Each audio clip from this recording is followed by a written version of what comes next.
জামের একটা ভুলের কারণে দুপুর 12টা বাজে আমি তরকারি বসিয়ে দিয়ে বাজারে যাওয়া লাগছে।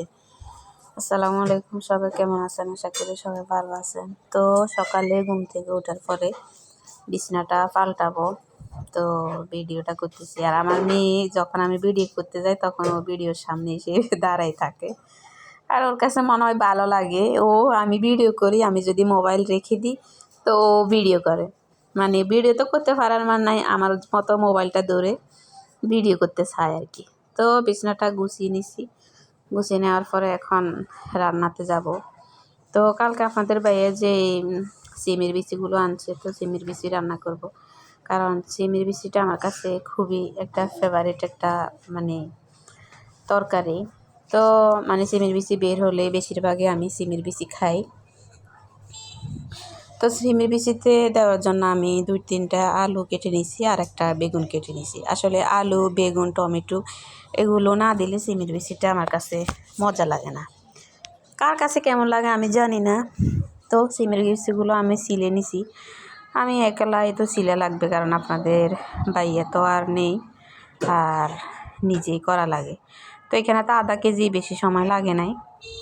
এদিকে আমি মাছগুলো ভেজে নিছিলাম, মাছ দিয়ে তো রান্না করব, এর জন্য মানে আগে মাছগুলো ভেজে নিছি। মাছগুলো ভেজে নেওয়ার পরে এখন আমি যখন তরকারি বসাতে যাব তখন দেখতেছি যে মানে ও টমেটো আনে নাই। কালকে ও বাজার থেকে মানে তরকারি আনছিল, পরে বলছে যে আমি মনে করছি যে ও টমেটো আনছিল, পরে দেখতেছি যে না, টমেটো তো নাই। তো এখানে আমি লবণ দিয়ে দিছি স্বাদ পরিমাণ, মানে যে যেরকম খায়। আর এখানে আমি হলুদের গুঁড়া আর মরিচের গুঁড়া একসাথে নিয়ে নিছি, কারণ মোবাইলে আমি হাতে ধরা লাগে, এর জন্য মানে এগুলো আগে নিয়ে নিছি, নিয়ে এখন দিয়ে দিচ্ছি আর কি। তো এগুলো ভালো করে আমি কষিয়ে নিব। কষিয়ে নেওয়ার পরে তারপরে আমি সিমের বিচিগুলো দিয়ে দিব। এই যে এখন দেখেন, মানে সিমের বিচিগুলো দিয়ে দিছি, দিয়ে আমি ভালো করে কষিয়ে নিয়েছি। কষিয়ে নেওয়ার পরে এখন আমি তরকারি জল দিয়ে দিছি। মানে এমন একটা পর্যায়ে মেয়ে কান্না করতেছে, মেয়েকে নিয়ে আমি এদিকে একটু সময় দিছি, ওইদিকে তরকারি বসিয়ে দিয়ে আসছি। আর একটু পরে যদি আমি যাই তাহলে মানে আমার তরকারি ফোড়া যাওয়ার মানে সম্ভাবনা ছিল। তখনই আমি গিয়ে দেখি যে একদম, তো তাড়াতাড়ি করে পরে আমি জল দিয়ে দিছি আর এখানে বেগুন দিয়ে দিছি। তো পরে আপনাদের ভাইয়া গেছে, মানে আমি যাওয়ার কথা ছিল, পরেও বলতেছে যে আমি আসতেছি, তাহলে তুমি যাওয়ার দরকার নাই, আমি টমেটো নিয়ে আসছি। তো পরে ও টমেটো নিয়ে আসছে। টমেটোগুলো অনেক সুন্দর এবং মানে টক টক। এখন যদি টমেটো টক না হয় খেতে ভালো লাগে না। আর টমেটো মানে যে কোনো তরকারির সাথে টমেটো আমার এখন দেওয়াই লাগবে, কারণ টমেটো না দিলে আমার কাছে তরকারি এখন অসম্পূর্ণ মানে মনে হয়।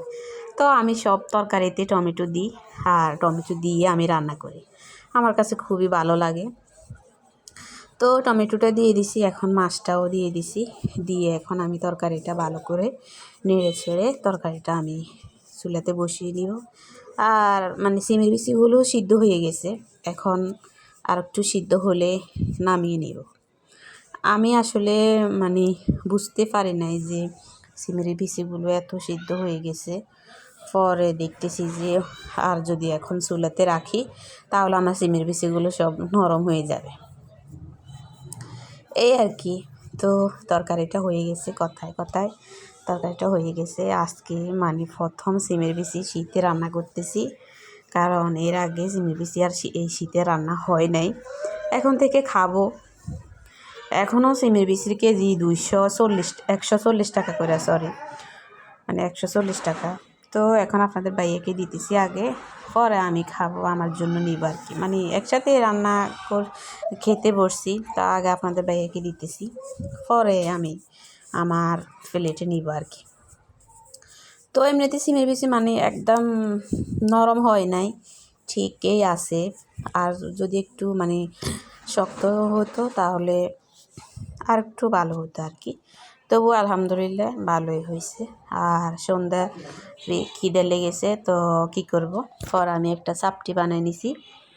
তো চাপটি পানি আমি খেয়ে ফেলছি। খাওয়ার পরে আপনাদের ভাইয়া আসছে।